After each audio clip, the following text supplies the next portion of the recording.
It's now 12 o'clock, and we start today 13 News at noon with breaking news. We now have learned that all 6 U.S. Air Force members are dead after a crash in Iraq. This was a refueling aircraft. U.S. leaders are now saying that it was not shot down. U.S. Central Command tweeted that it was flying over friendly airspace yesterday. Now the incident is under investigation. The identities of the service members impacted will be released after families are notified. We're going to keep an eye on it and bring you more on the conflict in Iran as our coverage continues ahead right here at noon at 12:15. In the meantime, another big story here in central Indiana right now is the weather, because we've got 60-mile-an-hour wind gusts that are tearing through right now. You can see a little bit of jump there on the camera as we look live along the War Memorial area right now, where the St. Patrick's Day parade is getting underway. We've got blue skies, we've got sunshine, Sean, but boy, it feels pretty awful out there. Right the high wind warning, the wind advisories, all verifying at this hour, and we've got another 6-7 hours to go. Wow. So we have a long way to go. Let me show you some of the peak wind gusts as of this time. These numbers will fluctuate a bit. You see Kokomo near 60, over 50 at the Indy Airport, Mount Comfort, Greenwood, 52 in Muncie. Here's the vantage point from downtown. So here's, that's the party tent there, parade in progress. Very windy stuff. So this is something we knew was going to happen here. Temperatures in the 50s. It looks nice. It is just so doggone windy. These are from these are what we call pressure gradient wind. This is all the wind flowing into a strong low pressure system moving through the Great Lakes here. You can see these wind gusts that are happening right now. So the state split in half, high wind warning where it's more probable to get 60-mile-per-hour gust. The wind advisory where it's 50 plus, but we could have some 60 there. Either way, here's the power outages. These numbers will fluctuate throughout the day. This is all not a surprise. Unfortunately, the wind like this will cause some power outages and potential wind damage. Here are the temperatures at this hour. We're going to hover in the 50s for the better part of the afternoon. Here it is. If you're going to be outside and around here next several hours, be anything before 5 o'clock, wind gusts likely over 50 miles per hour, and then that wind will ease a bit overnight tonight. This is weather impact alert day number 1. We have 2 more in the 7-day forecast. I'll have that coming up in just a few minutes. Stay with us for that.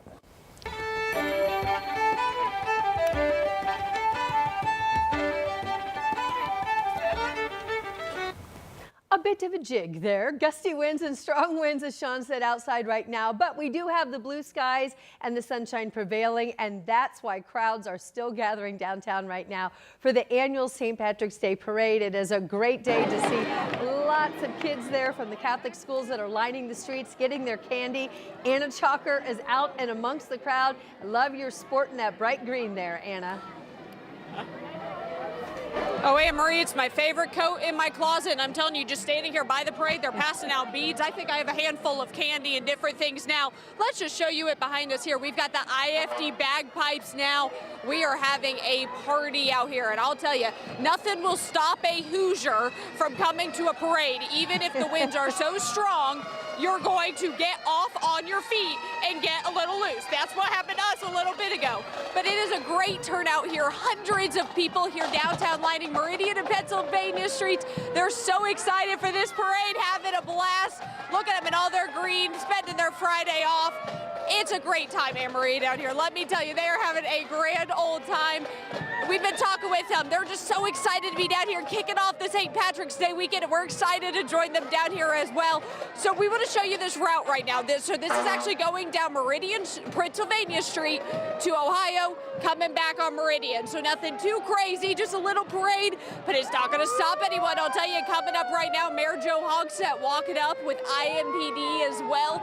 We've got a full lineup. This is just the beginning. This parade's going to be going on till 1 o'clock. The tent party, that's till about 3 o'clock this afternoon. That's where you're going to be getting all your food. You're also going to be getting a lot of green beer. Who doesn't love green beer on St. Patrick's Day?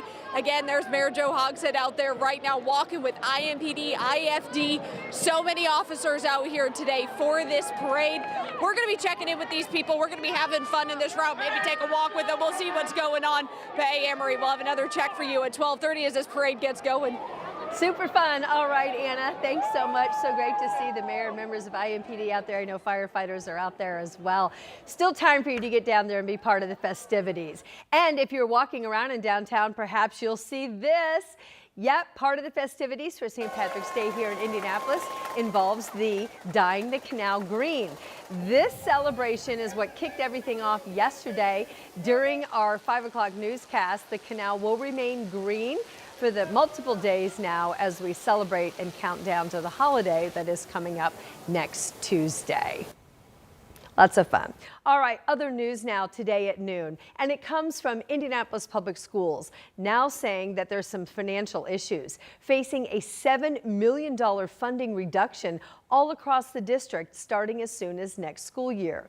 The district says policy changes, declining enrollment, all led to these funding challenges.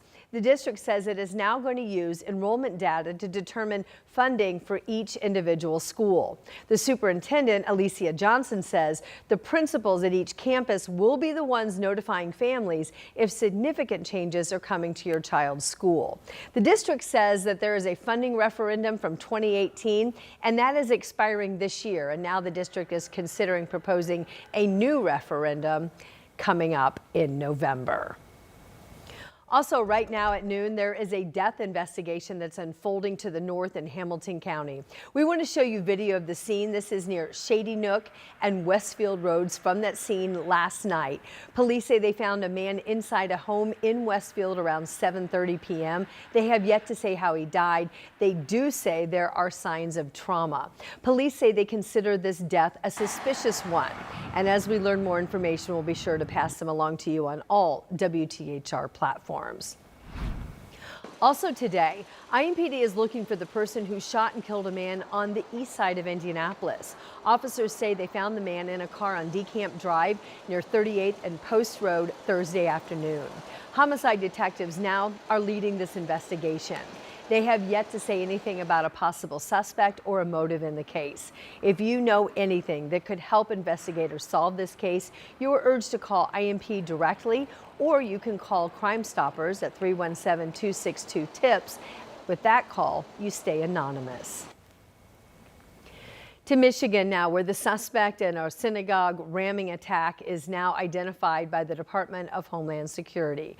This is a 41-year-old born in the country of Lebanon. He became a U.S. citizen back in 2016.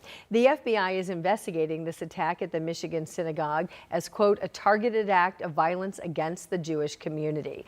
It happened at Temple, Israel. This is in West Bloomfield Township outside of Detroit. The sheriff there says that suspect was armed with a rifle and also a large amount of explosives. A security guard engaged the suspect with gunfire, but the sheriff could not yet say what killed him. Something caught fire inside the vehicle, and according to the sheriff, the suspect's body was badly burned. Investigators say the car caught fire and the suspect was found inside the vehicle. Students and staff at the Temple preschool there not injured. Alex Almanza went and made calls around here in central Indiana to get some reaction from the Jewish community here in Indianapolis, and also shows us the effort to ensure security here. Indianapolis synagogues are on high alert after a targeted attack at a Michigan house of worship Thursday. Security is being stepped up, with IMPD telling 13 News they've increased patrols around local synagogues and Jewish community centers as a precaution. It's absolutely tragic. I mean, part of the Jewish community or not part of the Jewish community, it should be recognized as a tragic event. Todd Maurer is the interim CEO of the Jewish Federation of Greater Indianapolis. He says anti-Semitism continues to be on the rise across the country. Here in Indy, the attack in West Bloomfield, Michigan hits home. And when you attack the Jewish Community Center, you're attacking not just the Jewish community, you're attacking the Indianapolis community. And we want to protect everybody who comes to our institutions, whether they're Jewish or not. Synagogues like the Indianapolis Hebrew congregation are part of what's called the Secure Community Network. Senior Rabbi Brett Critchever says it allows them to be in touch with communities across the country.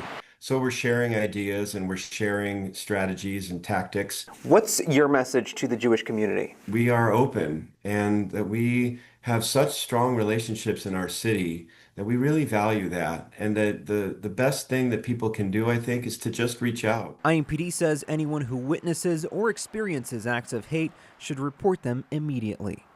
In Indianapolis, Alex Almanza, 13 News.